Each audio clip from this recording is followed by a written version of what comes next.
রমজান বা রোজায় যেভাবে কাটতো আমাদের পেয়ারে নবীজির দিনকাল। আসসালামু আলাইকুম রহমতুল্লাহি ওয়া বারাকাতুহু। খবর প্রথম আলো। তোমরা খবরের শুরুটা জেনে নিলে, এবার বিস্তারিত খবরে আমরা চলে যাব। এটা পাবলিশড হয়েছে 26শে ফেব্রুয়ারি 2026 সালে। জুবায়ের ইসাক। রমজান শুরু হওয়ার আগ থেকে নবীজি রমজানের প্রস্তুতি নিতেন। রমজান শুরু হলে নিজেকে পুরোপুরি ইবাদতে মশগুল করে রাখতেন। তিনি সব সময় নামাজ, দান, সদকা, কোরআন তিলাওয়াত ও দোয়া, জিকির, কদর রাতের সন্ধানে ব্যস্ত থাকতেন। রোজার শেষ দশকে নিজের পরিবারকে ইবাদতের জন্য জাগিয়ে দিতেন। সেহরি। রমজানে নবী করিম সাল্লাল্লাহু আলাইহি সাল্লাম দিনের বেলা রোজা থাকতেন। তিনি সাধারণত তার কোনো এক স্ত্রীর সঙ্গে সেহরি করতেন। সেহরিতে অল্প খেতেন, অধিকাংশ সময় খেজুর ও অল্প খাবার গ্রহণ করতেন। শেষে পানি পান করতেন। কখনো কখনো সাহাবীর সঙ্গে সেহরি করতেন। সাহাবী জায়েদ ইবনে সাবিতের সঙ্গে সেহরি খাওয়ার বর্ণনা হাদিসে পাওয়া যায়। যে ব্যক্তি জামাতের সঙ্গে ফজরের নামাজ আদায় করবে, সূর্যোদয় পর্যন্ত মসজিদে বসে আল্লাহর জিকির করবে এবং তারপর 2 রাকাত নামাজ আদায় করবে, তার জন্য হজ ও ওমরা পরিপূর্ণ সওয়াব পাওয়া যাবে। সুনানে তিরমিজি হাদিস নাম্বার 586। মানে মাঝখানে হাদিসটা এলো, আমি প্রচার করে দিলাম। সেহরি শেষে তিনি ফজরের নামাজ আদায় করতেন। সেহরি ও ফজরের নামাজের মধ্যে 50টি কোরআনের আয়াত তেলাওয়াত করার মতো সময়ের পার্থক্য থাকত। সেহরির পর ফজরের সুন্নত নামাজ আদায় করতেন এবং তার রুমে অপেক্ষা করতেন। বেলাল রাদিয়াল্লাহু জামাতের ইকামত দিলে তিনি তার হুজরা থেকে বের হয়ে ফজরের নামাজের ইমামতি করতেন। কে করতেন ইমামতি? আমাদের প্রিয় নবী হজরত মুহাম্মদ সাল্লাল্লাহু আলাইহি সাল্লাম। আর কে আজান দিয়ে নামাজের জন্য ডাকতেন? হজরত বিল্লাল রাদিয়াল্লাহু। সূর্যোদয় পর্যন্ত ইবাদত। রমজানে নবী করিম সাল্লাল্লাহু আলাইহি সাল্লাম সূর্যোদয় পর্যন্ত মসজিদে বসে আল্লাহর জিকির করতেন।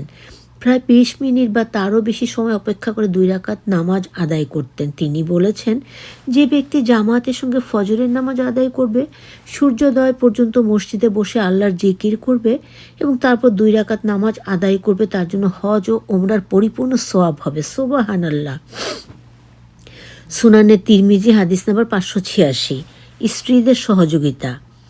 রমজানে তিনি দিনের বেলা তার স্ত্রীদের সঙ্গে ঘরে থাকতেন, ঘরের কাজে সহযোগিতা করতেন। আমাদের পেয়ারে নবী, তিনিও তার স্ত্রীদের, বিবিদেরকে ঘরের কাজে অনেক সাহায্য করতেন।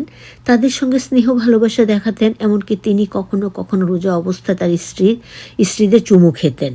আয়েশা রাদিয়াল্লাহু বলেন, তিনি নিজেকে নিয়ন্ত্রণে তোমাদের চেয়ে বেশি সক্ষম ছিলেন। সহিহ বুখারী হাদিস 1804। নবীজি মাগরিবের নামাজের আগে কিছু তাজা খেজুর দিয়ে ইফতার করতেন। তাজা খেজুর না থাকলে শুকনো খেজুর, তা না থাকলে পানি পান করে ইফতার করতেন। ইফতার।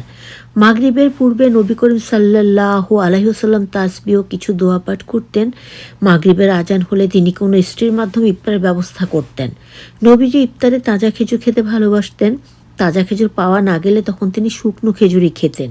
খেজুর না থাকলে পানি দিয়েও ইফতার করতেন।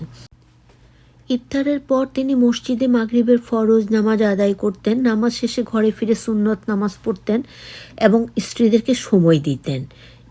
এশার আগে ঘরে ঈশা পূর্ব সুন্নত আদায় করতেন। এরপর ঈশার নামাজের জন্য বেরিয়ে যেতেন এবং নামাজের ইমামতি করতেন। সুবহানাল্লাহ। তারাবি নামাজ ও বেতের নামাজ। নবী করিম সাল্লাল্লাহু আলাইহি সাল্লাম সাহাবীদের নিয়ে মসজিদে 3 বার তারাবি নামাজ আদায় করেছেন। তারাবি নামাজ ফরজ হয়ে যাওয়ার আশঙ্কায় তার চেয়ে অধিকবার পড়েননি। এরপর ঘরে ফিরে দীর্ঘ সময় ধরে নামাজ আদায় করতেন। নামাজ শেষে ঘুমিয়ে পড়তেন। ঘুম থেকে উঠে বিতরের নামাজ আদায় করতেন। সুবহানাল্লাহ। আয়েশা রাদিয়াল্লাহু বলেন, আল্লাহর প্যারে রাসূল বিতর নামাজের আগে আপনি কি ঘুমান? নবী করিম সাল্লাল্লাহু আলাইহি সাল্লাম বললেন, আয়েশা, উভয় চোখ ঘুমায় কিন্তু আমার অন্তর ঘুমায় না। সহিহ মুসলিম হাদিস 1596। কোরআন তেলাওয়াত ও দোয়া। রমজানে তিনি নিজেকে কোরআন তেলাওয়াত, জিকির, সদকা ও রোজায় ব্যস্ত রাখতেন। রমজান মাসের শেষ পর্যন্ত প্রত্যেক রাতে জিবরাইল আলাইহিস সালাম তার সাথে দেখা করতেন এবং তিনি তাকে কোরআন তেলাওয়াত করে শোনাতেন। সহিহ বুখারী হাদিস 4635।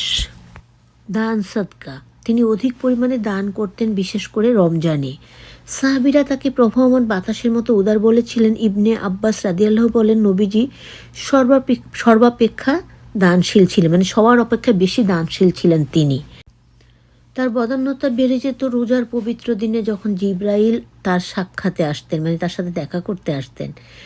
জিব্রাইল আলাইহিস সালাম প্রতি রাতে তার সঙ্গে দেখা করে কোরআন দাওর করতেন। নবীজি কল্যাণ বিতরণ প্রবাহিত বায়ু অপেক্ষা অধিক দানশীল ছিলেন। সহি বুখারি হাদিস নাম্বার 3302। আয়েশা রাদিয়াল্লাহু বলেন, আল্লাহর রসুল বলুন তো, যদি আমি কদর রাত পেয়ে যাই তাহলে কি দোয়া করব? এতেকাফ ও লাইলাতুল কদর। রমজানের শেষ দশকে তিনি মসজিদে এতেকাফ করতেন। জীবনের শেষ বছরে 20 দিন পর্যন্ত এতেকাফ করেছিলেন। তিনি বিশেষভাবে কদরের রাত পাওয়ার সন্ধান ইবাদত করতেন। তিনি বলেছেন, তোমরা শেষ দশকে লাইলাতুল কদর অনুসন্ধান করো। সহি বুখারি হাদিস নাম্বার 1893। শেষ কদর মানে 20 রোজার পর থেকে বেজোর রাতে শবে কদরের সন্ধান করতে তিনি বলে গেছেন, মানে 21, 23, 25, 27 এরকম। শেষ দশকে তিনি পরিবারকে জাগিয়ে রাখতেন যাতে তারা ইবাদতে ব্যস্ত থাকে। হজরত আলী রাদিয়াল্লাহু বলেন, আল্লাহর রাসূল তার পরিবারের লোকদের রমজানের শেষ দশকে জাগাতেন, মানে 20 রোজার পর থেকে জাগিয়ে রাখতেন। সুনানে তিরমিজি হাদিস নাম্বার 795। নবীজি রমজানে অধিক পরিমাণে, মানে বেশি পরিমাণে দোয়া করতেন। আয়েশা রাদিয়াল্লাহু বলেন, আল্লাহর রাসূল বলুন তো, আমি যদি কদর রাত পেয়ে যাই তাহলে কি দোয়া করব? তিনি বললেন, তুমি বলবে, আল্লাহুম্মা ইন্নাকা আফুহুন তুহিব্বুল আফওয়া ফাফু আন্নি, অর্থাৎ আল্লাহ আপনি ক্ষমাশীল, ক্ষমাকে ভালোবাসেন, সুতরাং আমাকে ক্ষমা করুন। সুবহানাল্লাহ। সুনানে ইবনে মাজা হাদিস নাম্বার 3850। রোজার মাসে আমাদের পিয়ারে নবী হজরত মুহাম্মদ সাল্লাল্লাহু আলাইহি ওয়াসাল্লাম যেভাবে বক্তব্য রাখতেন, রমজান মাসে মহানবী সাল্লাল্লাহু আলাইহি সাল্লাম সাহাবীদের বিভিন্নভাবে উপদেশ দিতেন। ছোট ছোট সংক্ষিপ্ত বক্তব্যের মাধ্যমে তাদের সত্য ন্যায়ের পথ বাতলে দিতেন, মানে বলে দিতেন। এ ব্যাপারে বিভিন্ন হাদিস বর্ণিত আছে। ইবনে ওমর রাদিয়াল্লাহু বলেন, নবী করিম সাল্লাল্লাহু আলাইহি সাল্লাম রোজার শেষ 10 দিনে ইতেকাফ পালন করতেন। মসজিদে খেজুর গাছের শাখায় বানানো তাঁবু টানাতেন। আমরা একদিন তার তাঁবুর পাশে উপস্থিত হলাম। তিনি মুখমণ্ডল বের করে বললেন, নামাজ আদায়কারী তার প্রতিপালকের কাছে একান্ত প্রার্থনা করে। তোমাদের প্রত্যেকের ভাবা উচিত কিভাবে সে তার প্রতিপালকের কাছে প্রার্থনা করে। অন্যকে কষ্ট দেয় এমন উচ্চস্বরে তোমাদের কেউ যেন তিলাওয়াত না করে। মুসনাদে আহমদ হাদিস নাম্বার 5359। আমাদের নবীজির আসলে গুণাগুণের কথা তো বলে শেষ করা যাবে না, কারণ তিনি পৃথিবীর শ্রেষ্ঠ নবী এবং শেষ নবী, আল্লাহ এবং তার বান্দাদের পেয়ারে নবী। সুবহানাল্লাহ, আলহামদুলিল্লাহ, লা ইলাহা ইল্লাল্লাহ, আল্লাহু আকবার। আল্লাহ আমাদেরকে নবীজির সুন্নাহ মোতাবেক, কোরআন মোতাবেক কবুল করুন এবং পরিপূর্ণ সুস্থতা দিয়ে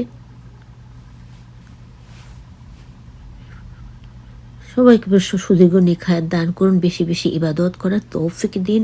আমিন আমিন সুম্মা আমিন।